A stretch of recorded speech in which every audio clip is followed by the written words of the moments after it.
یہ ہے کہ وہ چیزیں جو محض بیان فطرت کے طور پر آئی ہیں وہ بھی سنت نہیں ہے، اللہ یہ کہ انبیاء علیہ السلام نے ان میں سے کسی چیز کو اٹھا کر دین کا لازمی جز بنا دیا ہو۔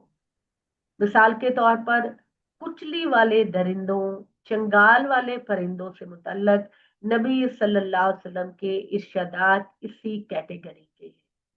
یعنی آپ صلی اللہ علیہ وسلم نے ہمیں حرام چیزوں کا ذکر بتایا گیا نا، کہ ہمیں حرام چیزوں کا ذکر بتایا گیا کہ آپ نے غیر اللہ کے نام کا ذبیحہ نہیں کھانا، آپ نے مردار نہیں کھانا، آپ نے خنزیر نہیں کھانا، آپ نے بہتا ہوا خون نہیں پینا، ٹھیک ہے؟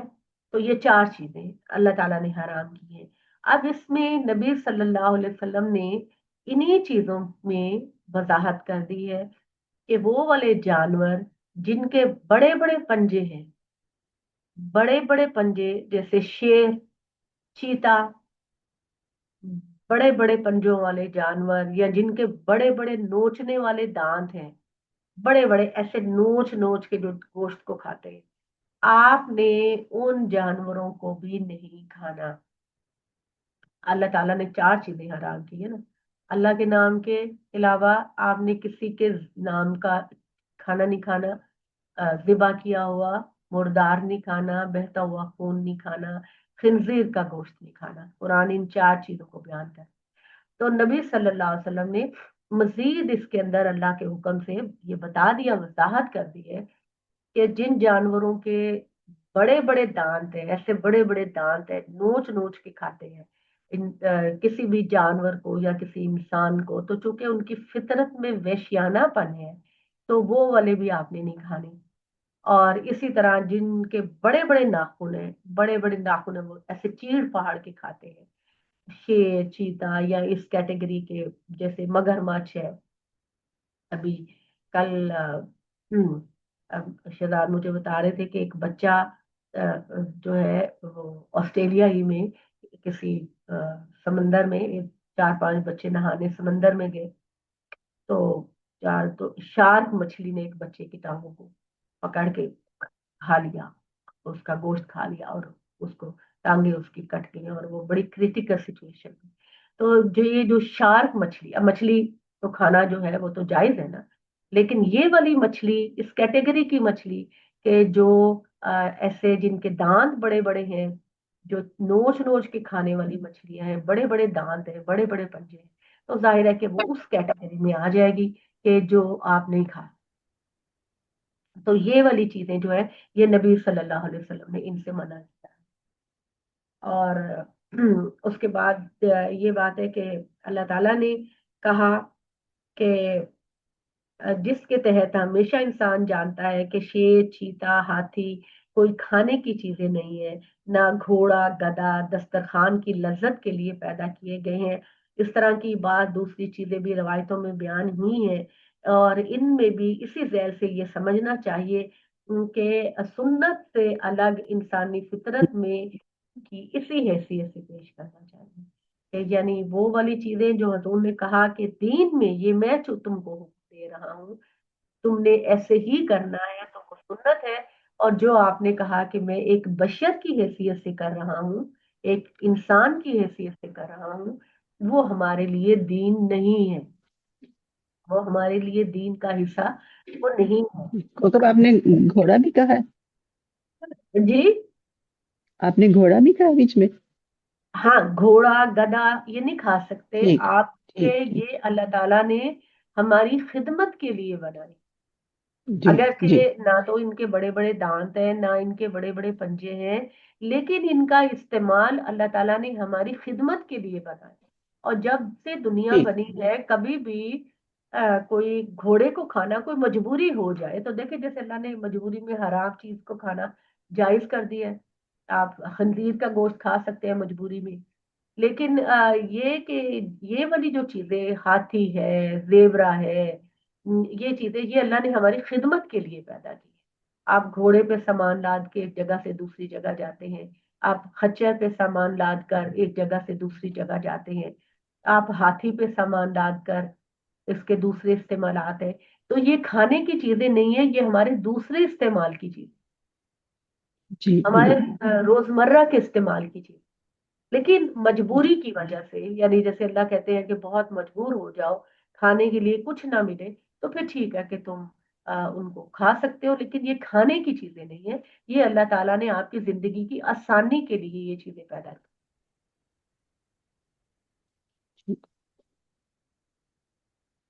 چھٹا اصول یہ ہے سنت کے معاملے میں کہ ہاں جی، چھٹا اصول یہ ہے کہ وہ چیز بھی سنت نہیں جو نبی صلی اللہ علیہ وسلم نے لوگوں کی رہنمائی کے لیے انہیں بتائی ہے، لیکن اس رہنمائی کی نوعیت پوری طرح واضح کر دی ہے کہ انہیں سنت کے طور پر جاری کرنا آپ کے پیش نظر نہیں ہے۔ اس کی مثال نماز میں جب آپ بیٹھ جاتے ہیں، سجدے کے بعد جب آپ بیٹھ جاتے ہیں اور آپ پڑھتے ہیں التحیات للہ والصلوات والطیبات، اور آخر تک آپ پڑھتے ہیں السلام علیکم ورحمۃ اللہ پڑھتے ہیں، تو یہ جو چیزیں ہیں، یہ نماز، یہ رایتوں سے معلوم ہوتا ہے کہ یہ جو آپ تشہد میں بیٹھتے ہیں یا درود سکھایا ہے، یہ دعائیں ہیں، یہ نماز کا حصہ نہیں ہے۔ ٹھیک ہے، یہ میں نے پہلے بھی ایک دفعہ اپنی کلاس میں بتایا تھا کہ جب آپ سجدے سے اٹھتے ہیں نماز پڑھ کے، تو آپ کی نماز کمپلیٹ ہو جاتی ہے۔ اب نبی صلی اللہ علیہ وسلم کیونکہ عربی بولتے تھے، آپ کی زبان عربی تھی، تو آپ سجدے سے اٹھ کر سلام کرنے سے پہلے ہی آپ ساری دعائیں مانگتے۔ اب غور کریں اگر آپ ترجمے کے ساتھ، تو التحیات للہ والصلوات والطیبات، یہ ساری دعائیں جو ہے یہ دعائیں ہیں، یہ نماز نہیں ہے، یہ اللہ تعالیٰ کی حمد و تسبیح نہیں ہے، یہ دعائیں ہیں۔ اللہ تعالیٰ مجھے بخش دینا، میرے ماں باپ کو بخش دینا، میرے سارے مسلمانوں کو بخش دینا، اور اللہ تعالیٰ یہ ساری چیزیں، درود شریف ہے حضرت ابراہیم کا، اللہ تعالیٰ کا، تو یہ نماز آپ کی جو ہے سجدے پہ ختم ہو جاتی ہے، باقی جو ہے وہ دعائیں ہیں۔ اب آپ صلی اللہ علیہ وسلم نے یہ دعائیں اکثر سجدے سے اٹھ کے مانگی، آپ بھی مانگ سکتے ہیں۔ اگر آپ سجدے کے بعد سلام پھیر کے اپنی زبان میں اردو میں دعائیں مانگنا چاہتے ہیں تو آپ اردو میں مانگ لیجیے۔ ہم سمجھتے ہیں کہ نہیں، جو تشہد میں یا اس میں بیٹھ کے ہم جو پڑھتے ہیں وہ بھی نماز کا حصہ ہے، وہ نماز کا حصہ نہیں ہے، وہ دعائیں ہیں۔ وہ دعائیں چاہے آپ سجدے سے اٹھنے کے بعد مانگ لیں یا آپ سلام پھیرنے کے بعد مانگ لیں، یہ بالکل برابر ہے، کیونکہ ہوں، ہماری زبان ہے اردو، ہم زیادہ ڈیٹیل سے مانگ لیتے ہیں، زیادہ دل کی باتیں کر سکتے ہیں، تو ہم سلام پھیرنے کے بعد بھی یہ دعائیں مانگتے ہیں۔ تو یہ جو چیز تو ہے نا، یہ سنت کا حصہ نہیں۔ تو ہم تو باجی یہ شروع سے ہی ایسے ہی نماز پڑھتے ہیں ہاں کہ ہم تو نماز کا حصہ سمجھتے تھے کہ یہ نماز کا حصہ ہے۔ جی ہاں، آپ کو تو سکھایا اسی طرح کیا ہے نا، تو جی اب ہاں، آپ کو بتایا جا رہا ہے، چھانٹی کر کے بتائی جا رہی ہے کہ کیا ہاں جی، کیا چیز کیا چیز کیا ہے۔ ہاں، پھر نماز کے بعد بھی اردو میں بھی ہم ہاں دعا مانگتے ہیں، اللہ ہاں، جی تعالیٰ سے اپنی بالکل، زبان میں اور بھی مانگتے ہیں۔ ظاہر بات ہے کہ اتنی عادت پڑ چکی ہو کہ جی، ہم لوگ تشہد میں بھی پڑھتے ہیں، سلام پھیر کے بھی پڑھتے ہیں، دونوں طرف ہی پڑھتے ہیں آپ، ہاں، لیکن نبی صلی اللہ علیہ وسلم یا تشہد میں پڑھ کے پھر آپ سلام پھیر کے اٹھ جاتے تھے، پھر آپ ہاتھ اٹھا کے دعا نہیں مانگتے تھے، کیونکہ آپ دعا ساری مانگ چکے ہوتے تھے اس جی جی وقت، جی چاہے جی جتنی بھی لمبی دعا ہو وہ آپ مانگ سکتے ہیں، سلام پھیرنے سے پہلے مانگ سکتے ہیں یا سلام پھیرنے کے بعد مانگ سکتے ہیں۔ لیکن ہماری ہم جو روایتی نماز ہے اس کو جاری رکھنے میں کوئی حرج تو نہیں ہے نا؟ ہاں، کوئی ہم تو حرج بعد میں نہیں، ہاں ہاں بالکل کوئی حرج کی بات نہیں ہے، صرف مگر اپنا اس کو وہ آپ اس عقیدہ کو چینج نماز کر کا لیں۔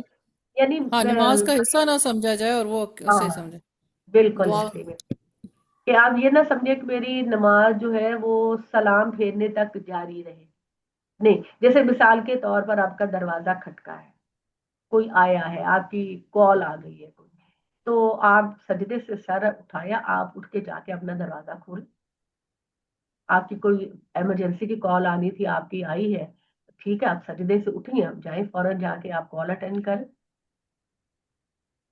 تو یہ اللہ تعالیٰ نے وہی والی بات کہی ہے نا، میں آپ کو بہنیں بتاؤں، ان اللہ یرید بکم الیسر ولا یرید بکم العسر، اللہ تعالیٰ تمہارے لیے آسانیاں چاہتا ہے، دین کی آسانیاں چاہتا ہے تمہارے لیے، اللہ تعالیٰ مشکلات نہیں چاہتا. لیکن وہی والی بات ہے نا کہ لوگوں نے دین کو انتہائی مشکل کر. ہم لوگ سمجھتے ہیں کہ جب تک کوئی انتہائی ڈیفیکلٹ طریقہ نہیں ہوگا وہ دین نہیں ہو سکتا، انتہائی مشکل کام نہیں ہوگا وہ دین نہیں ہو سکتا. ہم لوگ یہ سمجھتے ہیں، حالانکہ اللہ تعالیٰ نے بار بار یہ بات کہی ہے کہ اے لوگوں میں تمہارے لیے آسانیاں چاہتا ہوں، میں تمہارے لیے مشکلات نہیں چاہتا. اور بنی اسرائیل سے بھی اللہ تعالیٰ نے قرآن مجید میں یہ کہا کہ میں نے تم سے وعدہ کیا تھا کہ تم نے اپنی سرکشیوں کی وجہ سے دین کو جو اپنے لیے مشکل بنا دیا، تو آخری نبی جب آئیں گے محمد صلی اللہ علیہ وسلم تو میں دین کی ساری سختیاں تم سے ہٹا کر آسان کر. ٹھیک ہے. ہم آپ صلی اللہ علیہ وسلم کی سکھائی ہوئی دعائیں بھی پڑھ سکتے ہیں، ان کی جگہ جو جو دعائیں آپ نے مانگی ہم وہ بھی مانگ سکتے ہیں، اور ہم اپنی طور پہ بھی اپنے دل کی تمام دعائیں مانگ سکتے ہیں. اور دو زانو ہو کر کاد کے لیے کاد ہوتے نا بیٹھنا، تو اس کے علاوہ ہم بیٹھ کر جو بھی مانگ سکتے ہیں، اس میں کوئی بھی حرج کی بات نہیں. ٹھیک ہے جی. ابھی یہ ہمارا سلسلہ چل رہا ہے، ابھی آپ نے کوئی سوال کرنا ہے تو کیجئے. پھر ہمارا حدیث کا سلسلہ کل شروع ہوگا. میں کوشش کروں گی کہ اس کو بھی کل ہم واضح کر دیں، حدیث اور قرآن کے کانسیپٹ کو بھی واضح کر دیں، اور آپ لوگوں کی ساری کلیئرٹی ہو جائے. اور جو بار بار ہم کنفیوز ہو جاتے ہیں کہ حدیث میں تو یہ ہے، حدیث میں تو یہ ہے، حدیث میں تو یہ ہے، تو اس کی کلیئرٹی، سنت کیا ہے، حدیث کیا ہے، قرآن کیا ہے، یہ آپ کو پتا ہونا چاہیے. اقول قولی ھذا واستغفر اللہ لی ولکم ولسائر المسلمین. کوئی سوال ہے تو کیجیے. اچھا جی میں ڈاکٹر سوال نماز کر صاحب سکتی ہوں؟ پوچھ میں سکتی ایک ہوں؟ سوال ہے، میرا ہاں جی، ایک سوال ہے. ہاں جی فریدہ جی. یہ ابھی آپ نے کہا ہے کہ کوئی بیل ہوتی ہے، کوئی ایمرجنسی ہے، کوئی آپ کے لیے ضروری ہے، تو آپ نماز میں سے اٹھ کے تو جا کے کر سکتے ہیں.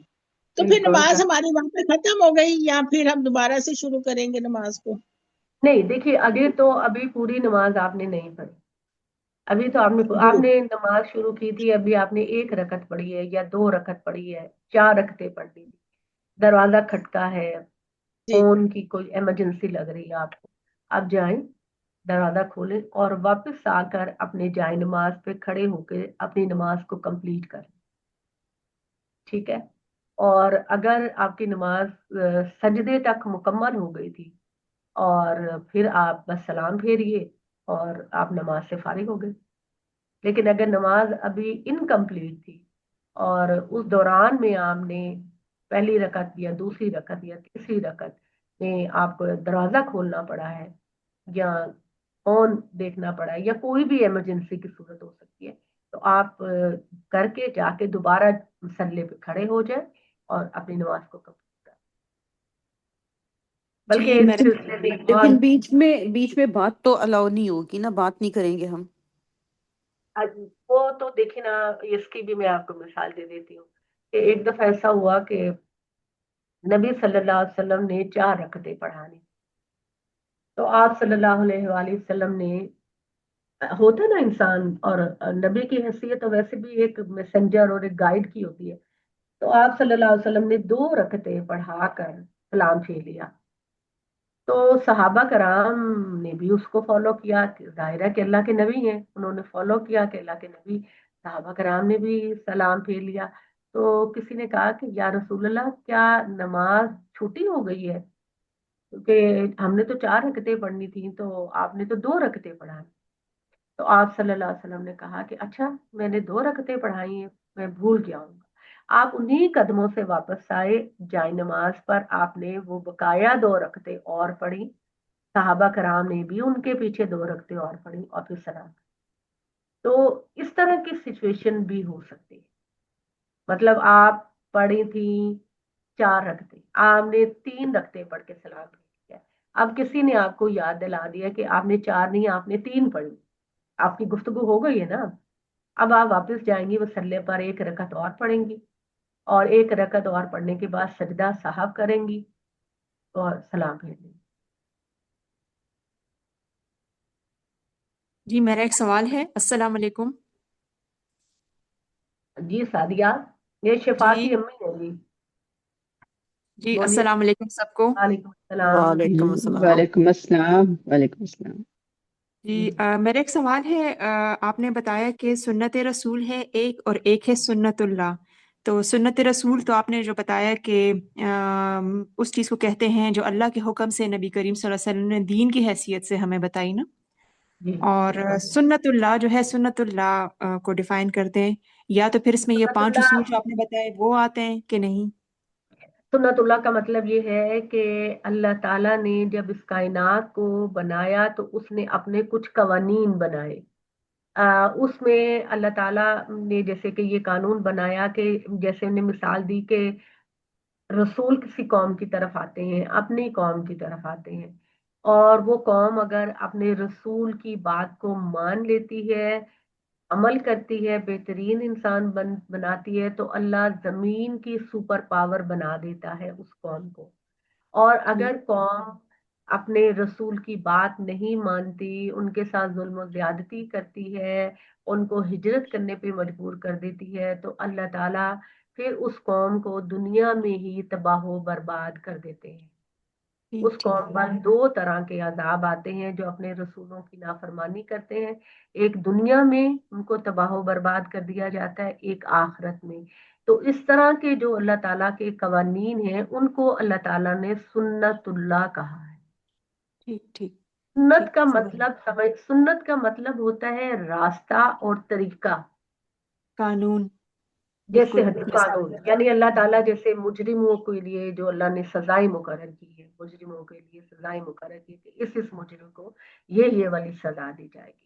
یہ قانون، یہ کوئی قوم جیسے اللہ کا ایک سنت ہے کہ اللہ کسی قوم کی اس وقت تک حالت نہیں بدلتا جب تک اس قوم کو خود اپنی حالت بدلنے کا احساس نہ ہو. اب یہ خدا جی کی سنت، جی ٹھیک یہ ٹھیک. خدا کا جس قانون ہے. طرح یہ جی بالکل جس طرح کے عذاب آئے ہیں ٹھیک ہے ہاں تو وہ سے پھر اسی میں ہی شامل ہیں. ہاں یہ اس میں شامل ہے کہ اور یا اللہ پھر کسی تعالیٰ کو کا یہ قانون ہے کہ اگر تم یہ کرو گے تو تمہیں یہ انعام ملے گا، تم یہ کام کرو گے تو تمہیں یہ انعام ملے گا. خدا کا یہ قانون جو ہے اس میں تمہیں کبھی بھی کوئی تبدیلی نہیں ملی. ٹھیک یہ ٹھیک. خدا کی تبدیلی ہے. پچھلی قوموں کے بارے جیسے قرآن مجید قوم عاد کا ذکر کرتا ہے، قوم سمود کا. آپ تو ماشاءاللہ خود ٹیچر ہیں، جی ہم جی نے بار بالکل. بار پڑھا. تو وہ اللہ تعالیٰ ان قوموں کا ذکر کر کے قریش کو یہ بات کہتے ہیں، قریش کو جی یہ جی بات کہتے ہیں کہ یاد رکھو یہ کوئی ایسا محض تماشا نہیں ہے، یہ اللہ کا قانون ہے اور تم اللہ جی تعالیٰ کے قانون میں کوئی تبدیلی کبھی نہیں پاؤ گے. جی ٹھیک تو کلیئر ہو گیا. سنت کا، ہاں جی، سنت کا لفظ ہوتا ہے طریقہ، قانون. ہم جی جی چونکہ زیادہ تر عادی ہیں سنت کا لفظ نبی صلی اللہ علیہ وسلم کے طریقے بیان جی کرنے میں، حالانکہ اللہ تعالیٰ نے اپنے طریقے کے لیے بھی سنت کا لفظ استعمال کیا. بالکل. اچھا کوکب میرا ایک کانٹیکسٹ ہے نا، سوال ہے. کانٹیکسٹ ہے نا سعدیہ، کانٹیکسٹ ہے نا. تو جی جی بالکل. کانٹیکسٹ ہوتا ہے وہ ڈیفائن کرتا ہے. جی جو آپ کوئی لفظ کو ڈکشنری کھولتی ہیں آپ تو آپ کو ہر زبان میں انگریزی، اردو، پرشین ایک لفظ کے آپ کو کئی معنی ہوتے ہیں کہ موقع محل کے لحاظ سے یہ معنی استعمال ہو سکتے ہیں. اب آپ اس جی کو اس کے موقع محل میں دیکھ کے اس لفظ کو اس میں رکھ کے دیکھتے ہیں کہ یہاں اس کے معنی یہ بنتے ہیں. جی بالکل ٹھیک. اچھا کوکب میرا ایک سوال ہے. جیسے ہم وطر کی نیت کرتے ہیں اور تیسری رکعت میں ہم دعائے قنوت پڑھنی بھول جاتے ہیں اور پھر پتہ چلتا ہے کہ یہ دعائے قنوت تو پڑھی نہیں لیکن سجدہ سہو بھی ہم بھول گئے، تو اس کا کیا نماز ختم کرنے کے بعد سجدہ سہو ہو جائے گا دوبارہ کر لیجئے، بالکل یا سجدہ کر نیت کے دوبارہ پڑھیں گے؟ نہیں آپ صرف سجدہ سہو کریں، سلام پھیریں. اچھا اچھا. اور دیکھیں یہ جو طرح بھی جو نہیں ہو چھوٹی سکتا؟ غلطی ہوتی ہے نا، جو چھوٹی غلطی ہوتی ہے نا، چھوٹی غلطی ہوتی ہے اس میں سجدہ سہو کافی ہوتا ہے.